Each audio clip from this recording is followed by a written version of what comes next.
Идните акции на студентскиот пленум не се дискутирани подетално, меѓутоа свесни сме дека владата остана глува на нашите барања, дека игнорирањето предизвикува само се поголем револт меѓу студентите и во академската јавност нормално, и свесни сме дека институциите за нашите барања се затворени и дека сме приморани институционално да ги исползуваме нашите демократски права, така што да не заборават дека можеби моќта на институциите на нивна страна, меѓутоа разумот и аргументите покажавме дека се на наша страна и дека сме непоколебливи во тие барања, ќе останеме на нашиот став.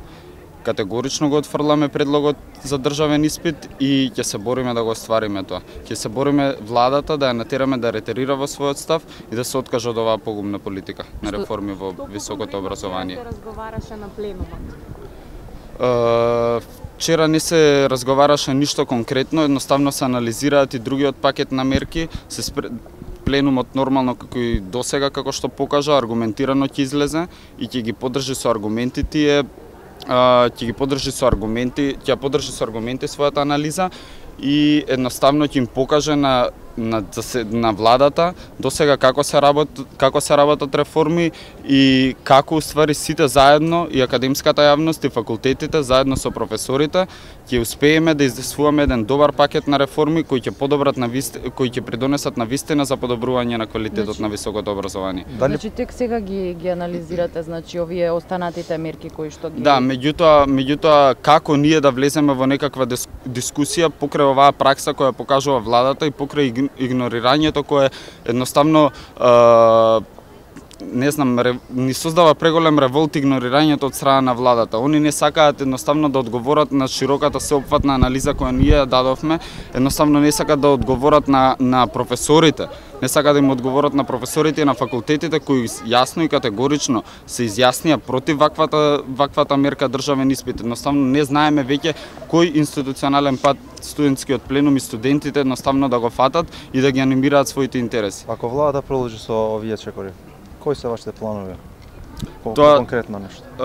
Моментално не можам да ви кажам, затоа што тоа мора да се дискутира. Знаете дека студентскиот пленум функционира како една хоризонтална структура, каде што секој има право да го каже своето мислење и каде што консензуално се донесуваат одлуките на интерните пленуми, така што едноставно тоа ќе мора да биде дискутирано понатаму и да ќе се донесат акции благовремено ќе бидат известени кои ќе се донесат одлуките. Рековте дека институционално ви останува да делувате, значи не ја исклучувате можноста од нови протести? Не ја исклучуваме можноста од нови протести, точно.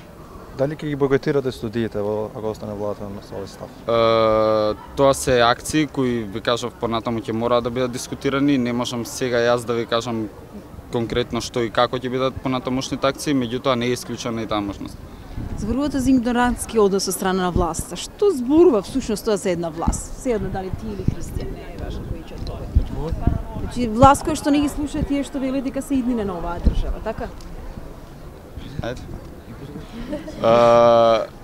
Едноставно, точно така, едноставно власта не сака да си ја слушне сопствената младината на која треба да ја остави оваа држава понатаму. Едноставно не сака да ја слушне, треба да биде горда на таа сеопфатна аргументација која ние ја понудивме во 6 страни, во која укажуваме на противуставноста, на провизорноста на ваквата мерка, на која укажуваме на слабостите и на тоа како на мала врата пробува извршната власт да изврши директен упад во автономијата на универзитетите.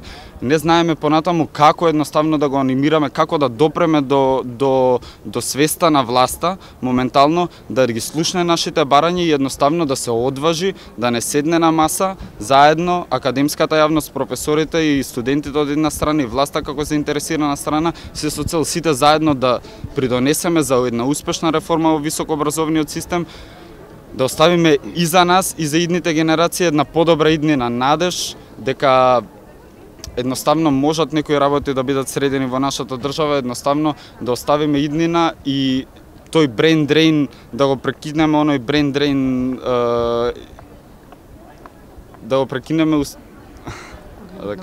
одливот на мозоци, едноставно таа практика на одлив на млади мозоци да ја прекинеме и да ги натераме студентите да им понудиме нешто содржајно за да останат во оваа држава, затоа што ние утре сме оние кои ќе се упатиме во после излегување од факултетите во општествените сфери, ќе придонесеме за развојот на оваа држава. Едноставно мора владата да ги слушне, да го слушне гласот на студентите. Во неделата владата го усвои предлог законот и сега ќе се зборува понатаму за модалитетите на преку кои што би се спровел државниот испит.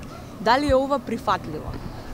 Апсолутно не е прифатливо, значи студентскиот пленум и во своите барања кои ги упати до Министерството за образование првично, па подоцна и до владата на Република Македонија, категорично кажа дека не се согласува со концептот на државен испит кој е моментално понуден.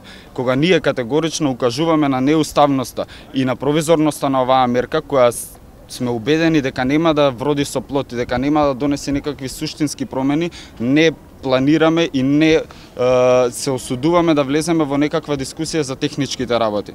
И тоа и за начинот на спроведување на државниот испит. Едноставно таа мерка ја отфрламе како погубна за високообразовниот процес во Република Македонија. Ќе барате поддршка од претседателот, што самиот рекол дека секоја одлука треба да се придонесе заедно со студентите. Вчера игнорираше да се комуницира. Ќе барате поддршка као правство или као претседател? Секако, ние сите институционални патишта ќе ги исцрпиме.